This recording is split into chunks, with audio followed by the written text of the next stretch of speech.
My girlfriend posted, "Single until someone proves they deserve me," while we were still together. I commented, "Good luck with that." Then I changed my status to happily single and tagged her. The post disappeared in under 60 seconds. I, 27 male, was scrolling Instagram during my lunch break when I saw it. My girlfriend Brianna, 26, had posted one of those aesthetic quote posts with her morning coffee. The caption, "Single until someone proves they deserve me. Know your worth, queens." We'd been together for 3 years, living together for 1. I stared at my phone for a solid minute. Then I commented, "Good luck with that." Within 30 seconds, I changed my relationship status to happily single and tagged her. Made sure it was public too. Her post vanished in under 60 seconds. My phone started buzzing immediately. But here's the thing. This wasn't some random impulse post. See, I'd been noticing weird stuff for weeks. Brianna had been going out for girls' nights more often. She'd flip her phone face down whenever I walked by, and she'd been making these little comments about how I was too comfortable and didn't try anymore. I tried. All right, date nights, flowers, the whole deal. But apparently, posting thirst traps for validation from strangers was more important than our actual relationship. The buzzing got intense. 12 missed calls. I didn't answer. Instead, I went back to work and finished my shift. When I got home that evening, Brianna was sitting on the couch with her arms crossed, looking like I'd personally offended her ancestors. "What the hell was that about?" she demanded. "Which part? You telling the internet you're single, or me agreeing with you?" "It was just a quote, Dylan. Every girl posts stuff like that." "Every girl in a relationship posts that they're single? You're being so dramatic. It didn't mean anything." "Cool, then neither did my response." She stood up, grabbed her purse. "I'm going to stay at Kendall's tonight. Maybe you'll realize how stupid you're being. Take your time." The door slammed. I ordered pizza and watched the game. Update 1. So Brianna's been at her friend Kendall's place, and the drama has cranked up to 11. First, she had Kendall message me. Kendall, who I've met maybe 4 times, sent me this long paragraph about how I violated Brianna's trust and publicly humiliated her, and how real men don't act petty on social media. I replied, "Real girlfriends don't pretend to be single online." Kendall blocked me. Then came Brianna's mom, Helen. This woman called me 7 times before I finally picked up. The conversation went like this. "Helen, Dylan, sweetheart, what's going on?" "Brianna is devastated. She posted that she was single. I just confirmed it." "Helen, you know how girls are on social media. It's all for fun." "Is cheating for fun too?" "What? She would never." "I didn't say she did, but posting you're single when you're not is basically advertising, isn't it?" Helen went quiet. Then, "You need to apologize. She's very upset. She knows where I live." But here's where it gets interesting. My buddy Garrett works at the same marketing firm as Brianna. He texted me yesterday. "Yo, thought you should know. Brianna's been having lunch with that new account manager Jerome every day this week. They look friendly." Jerome, the dude she said gave her weird vibes when he started 2 months ago. I did some digging. Went through her Instagram followers. We still followed each other, though she'd removed all our couple photos. Found Jerome's profile. Scrolled back. He'd liked every single post. Going back 3 months, including the ones where she was posting gym selfies at 6 a.m. with captions like "Early bird gets the gains." I screenshotted everything. Not for revenge or anything. Just evidence. Last night Brianna texted, "Are you ready to talk like adults?" Me, "Sure. Should I invite Jerome too, or is this just between us?" She read it. No response. Update 2. The entitlement has reached astronomical levels. Brianna showed up at our apartment, technically mine. I'd been renting it before we met, with a whole delegation. Kendall, her sister Meredith, and her mom Helen. They came to collect her things, but really came to stage an intervention. Helen started, "Dylan, this has gone too far. Brianna made a tiny mistake. Posting she's single while living with her boyfriend is a tiny mistake." Meredith jumped in. "You're focusing on the wrong thing. She loves you." Funny way of showing it. Then Brianna, who'd been quiet, started crying. Not sad crying, angry crying. "You ruined everything. Jerome won't even talk to me now because you made that comment. He thinks I'm drama." I actually laughed. "So you admit there was something with Jerome?" "No, we were just friends. But he was interested, And now he thinks I'm toxic because of your comment. She could have had something better, and you sabotaged it. Something better? While we were together? Brianna, I wasn't going to do anything. I just liked the attention. Is that so wrong? Yes. Next question. Helen tried the guilt trip. We were planning Thanksgiving. I bought a bigger turkey. I'm sure Jerome likes turkey. That's when Meredith revealed the real reason they were there. Brianna needs to stay here until she finds a new place. She can't keep sleeping on Kendall's couch. That's unfortunate. So you're just gonna throw her out? After 3 years? I'm not throwing anyone out. She left. Remember? To think about how stupid I was being? Brianna stood up. Fine, but I'm taking everything I bought for this place. Go ahead. She went through the apartment like a tornado, took the coffee maker, fair, took the shower curtain, weird but okay, took all the batteries from the remotes, petty. Then she tried to take my PlayStation, claiming she'd contributed to it. You bought one game, FIFA 22, which you can take. I bought groceries that you ate. That money could have gone to the PlayStation. Even her mom looked embarrassed at that one. They left with her stuff in garbage bags because she'd forgotten to bring boxes. As they were leaving, Brianna turned. You're gonna regret this. No one else will put up with your boring ass. I'll take my chances. Update 3. The Jerome situation imploded spectacularly. So after Brianna's delegation left, I figured that was it. I'd move on, she'd move on, life goes on. Nope. Garrett sent me a text Monday morning. Dude, you need to see this. With a link to Brianna's Instagram story. She'd posted a series of those vague motivational quotes. Sometimes the trash takes itself out. And upgrading in all areas of life. And my personal favorite, when he can't handle your glow up. But the last slide was her and Jerome at some upscale cocktail bar, captioned, New beginnings with better energy. Here's the thing, I didn't care. Good for her, right?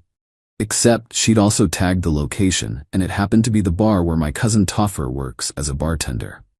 Toffer texted me later that night. Your ex is here with some dude. They're on a date, but she keeps talking about you. It's weird, bro. According to Toffer, their entire conversation was Brianna comparing Jerome to me. Dylan never took me to places like this. I did. She said it was pretentious. Dylan was so threatened by successful men. I make more than Jerome. Dylan was too insecure to let me have male friends. Never stopped her from having any friends. Jerome apparently looked increasingly uncomfortable as the night went on. Topper said at one point, Jerome asked about her last relationship, and she went on a 20-minute rant about how I was emotionally abusive for responding to her post. The kicker? She showed Jerome our old text conversations to prove how controlling I was, including the ones where I was asking her to please contribute to rent since she'd been living there for free for 6 months. Jerome left early, paid for his drinks only. Brianna stayed and tried to flirt with Topper. He told her he was my cousin. She left immediately. But wait, it gets better. The next day, Jerome messaged me on LinkedIn. Hey man, I wanted to apologize. I didn't know you two were still together when she started pursuing me. She told me you'd been broken up for months. I'm not that guy. Thought you should know she's been telling people at work that you were abusive, and that's why she was looking for protection from a real man. Just wanted to clear the air. Good luck, bro. I thanked him and screenshotted it. Then I did something petty. I posted a gym selfie, first post in like 2 years, with the caption, Single life hitting different tint. Thanks for the motivation at Brianna Lee. She blocked me within the hour. But not before her sister Meredith DM'd me. That was unnecessary. So was pretending to be single while we were together. She's going through a lot right now. Consequences aren't something you go through. They're something you earn. Update 4. Brianna tried to move back in. I'm not joking. Last Friday, I came home from work to find her sitting outside my apartment door with 2 suitcases and a face full of tears. The security camera footage later showed she'd been there for 2 hours. Dylan, please. I messed up. Yep. Can we just talk? Inside? We can talk right here. She stood up, trying to look dignified despite mascara tracks. I got evicted from Kendall's. Her roommate came back from Europe early, and Jerome told everyone at work about our date. They're all calling me a homewrecker. You literally were one to your own home. I had nowhere else to go. My mom's place is too small. Meredith lives with her boyfriend. And I miss us. You miss free rent. That's when she snapped, full on shrieking in the hallway. You owe me. I wasted 3 years on you. I decorated this place. I made it a home. You can't just throw me away. You threw yourself away when you posted you were single. My neighbor Carl stuck his head out. Everything okay, Dylan? Yeah, just explaining to my ex why she can't move back in. Carl, absolute legend, goes, oh, the one who was cheating with that Jerome guy? My wife saw it all on Instagram. Brianna turned purple. I wasn't cheating. Just advertising for replacements, Carl said, then went back inside. The security desk called.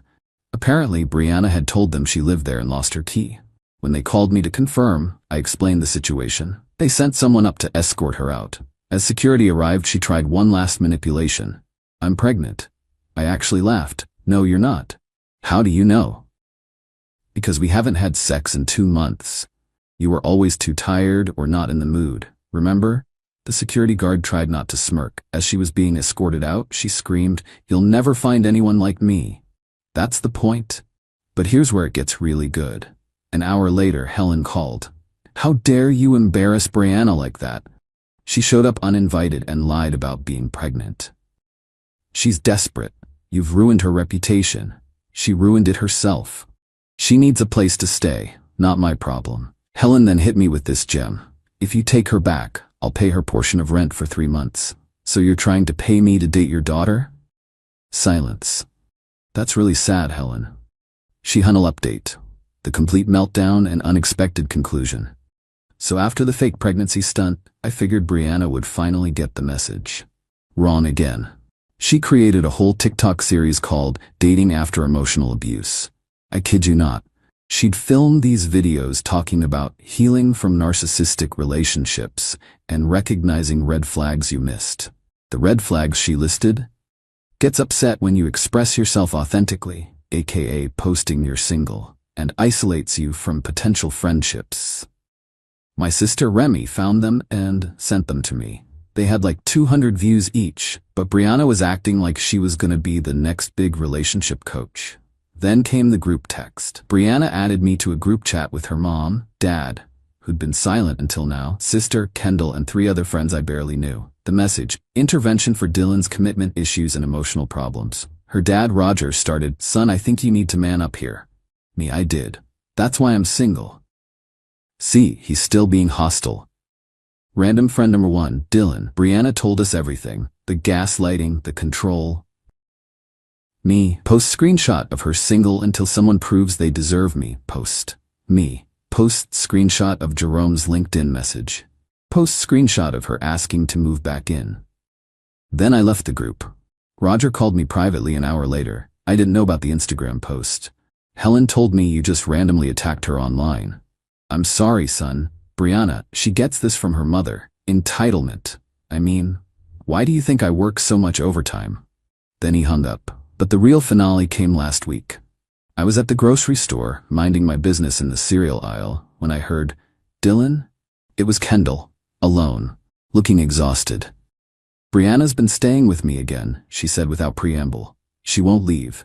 She won't get a job. She just makes TikToks all day and complains about you. I can't take it anymore." "Why are you telling me this?" "Because I owe you an apology. She's been doing this for years. Every boyfriend posts thirst traps, entertains other guys, then plays victim when they leave. I enabled it because she's my friend, but I can't anymore." "Okay. She's planning to show up at your job next week with her mom to expose you to your boss. Thought you should know. Thanks for the heads up." She started to leave, then turned. "That Jerome guy? He wasn't the first. While you were together, I mean, there were at least 3 others she was texting. She called them her backup plans." I wasn't even surprised. Monday came. I gave my boss and HR a heads up. Sure enough, Brianna and Helen showed up at reception demanding to speak to my manager about my abusive behavior that could affect my work performance. Security had them removed. HR sent them a cease and desist letter. The TikTok stopped after that. Probably because she got banned for harassment after I reported her for using my photo without permission in one of her red flag videos. Last I heard, through Garrett, who still works with her. Or did. Brianna got fired for missing too much work to make content. Helen and Roger are getting divorced. Apparently this was the last straw in a long line of Helen's enabling behavior. Kendall evicted her by literally changing the locks while she was out. Jerome transferred to a different office to avoid the drama. Meredith posted on Facebook about being disappointed in family members who can't take accountability. As for me, I'm doing great. Started seeing this girl Thea from my rock climbing gym. First thing she said when we matched on Hinge, "Just so you know, my relationship status is accurate across all platforms." I knew she was a keeper. Oh, and the best part, Brianna made one last Instagram post last week. A quote about rising from the ashes with a selfie where she's clearly been crying. The caption, "Single by choice, healing from trauma, ready for my glow-up era." Someone commented, "Weren't you just trying to get your ex back?" She deleted the post. Sometimes the trash really does take itself out. And sometimes it tries to crawl back in through the window, claim it's pregnant, start a TikTok career, and get your dad to divorce your mom in the process. But hey, at least she's authentically expressing herself now. As a single woman, just like she wanted. Good luck with that.